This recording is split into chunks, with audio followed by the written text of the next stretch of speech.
Welcome back to 3 and Out. I'm Ryan Orlovsky alongside Brian Carter. We're going to move into the email portion of our show here in just a second. If you want to see your questions, comments, or suggestions aired, send us an email at 3andOutsports@gmail.com and we might just put it on the show. Maybe, just maybe. All right, what do you got? First email from DJ Rue. I'm glad to see a new and improved 3 and Out. I was going to tell you that I could never see the jersey names on the set, but you took care of it.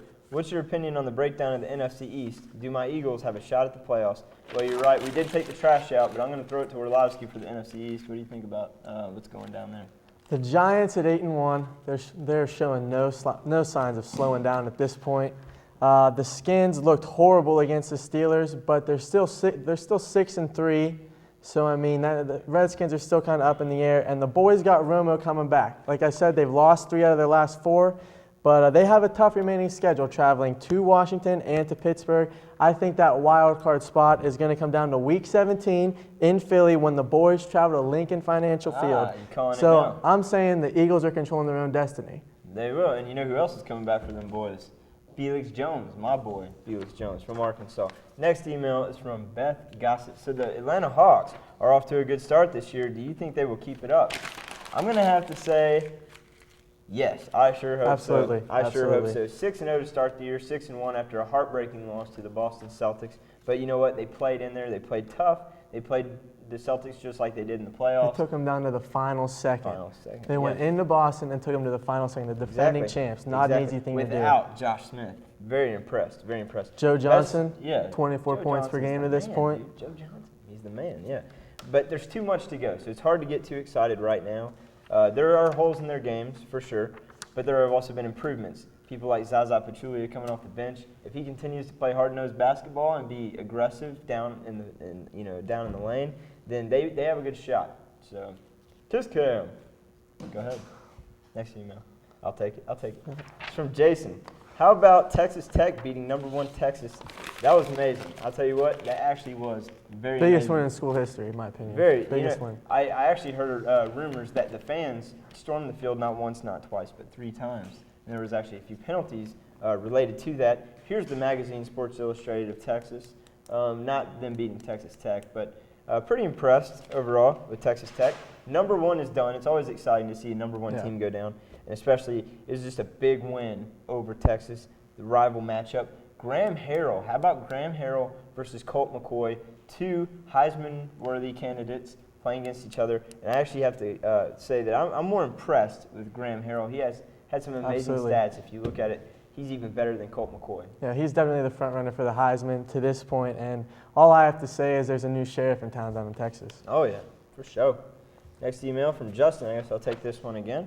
It says, were you guys as surprised as me about Deuce McAllister getting busted for steroid use? What do you think? I was surprised. You think of steroids, you think of Bill Romanowski, you think of Barry Bonds. You don't think of Deuce McAllister. I think it might have something to do with being in that shadow of Reggie Bush. He felt he had to do something, pump himself up a little bit. Probably. Get back on the field. As you mentioned, I'm not surprised anymore. At this point, should we call him Douche McAllister? I mean, the guy. I mean, I'm pretty disappointed with that, man. I mean, this is. By the way, they did some steroid testing there in the NFL. Guess how many Saints were on that list? Not 1, not 2. Trace New Orleans Saints players on that list. Will Smith, no, not the singer. Wild Wild West. Miami. Charles Grant, also on that list. So 3 New Orleans Saints on the list. Next email. Go ahead. Now that the Major League Baseball season is over, where do you see Ken Griffey Jr. next year? Thank you, Dan. That was from Dan. Ken Griffey Jr., talk of going back to the Mariners. I don't know if I buy into that so much. Wouldn't be, maybe it'll turn back the clock. Maybe it'll make him get back to playing healthy. But when I think of Ken Griffey Jr., I think of the natural. I think of the guy who had the best athletic ability in baseball that I have ever seen in any player. His work ethic sucked. And that's how he's gotten to where he's been. Ever since he left Seattle, went to Cincinnati, spent 9 years there, but parts of 9 seasons. Just never really panned out for Ken Griffey Jr.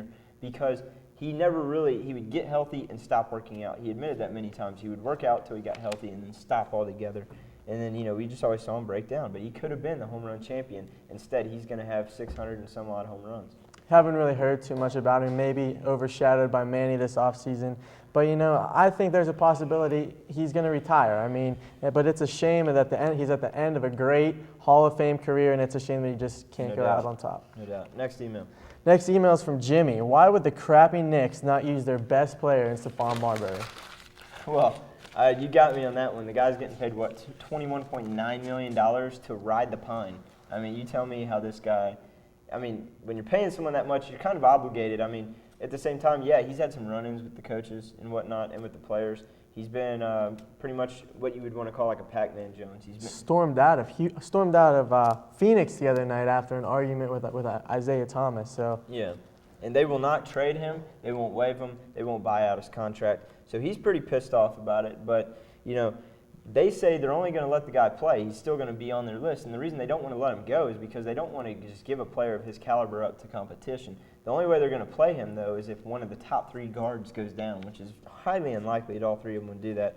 So why not get rid of him if there are no intentions to play him? It just doesn't make any sense to me. He's a former All-Star. He's feuded with Larry Brown. If you're going to pay him, you got to play him. Exactly. It can't be said any better than that. So whatever. The NBA union, by the way, the players' union, is trying to pitch in to help out Marbury in that case. Next email, though, is going to be from Alex. It says, how bad is it for Martin Brodeur with him being out for a while? It's bad. It's horrible. It's about as bad as it gets for the New Jersey Devils right now. They're 3-5-2 in their last 10 games. That's not going to get it done when you're playing in the Atlantic Division and you got matchups with the New York Rangers and the Pittsburgh Penguins coming pretty much every week. So, I mean, the Devils have been good in the past decade because of Martin Brodeur. Good defense is going to be good offense, especially in hockey. You can't score goals. I mean, you can't win games. That was beautiful, man. I'm glad you know hockey. I know nothing about hockey, but I do know that Brodeur, not one to go on the injured list, not one to be on the DL. 15 years, he's never missed more than 6 straight games. That happened in November of 2005 when he missed 6 in a row after having a knee injury. He's 36. This isn't a career-ending thing, I don't suppose. It's just a little bump in the road. I think it's going to be bad for them. He needs only 5 shutouts to tie the #1 player of all time with 103. So, he's going to be back. I don't know how much. I don't know hockey that well. You're the man when it comes to hockey. That's going to be it. All we have left to fit in is the gutter ball here in this segment. Gutter ball fact. Everyone pay very close attention. 30% of U.S. men say sex is better after their NFL team wins. Orlovsky, you got anything to say about that? 30%? How can you not say 100%? The 70% of I you love it. that said it didn't matter to you or elected not to comment, you're liars. Every single one of you is a liar. Okay, but this begs the question. Sex may be better after your NFL team wins. That could be a very true statement. But, guys, I advise you, don't be thinking about it when you're with your girl. You know what I'm saying? That's not cool. That's not cool. You don't want to be thinking about somebody like Well, my team excites me. So. Whatever. Well, we're ready to take another break here on 3 and Out, but stay tuned because when we get back, we're going over and under. That's what she said.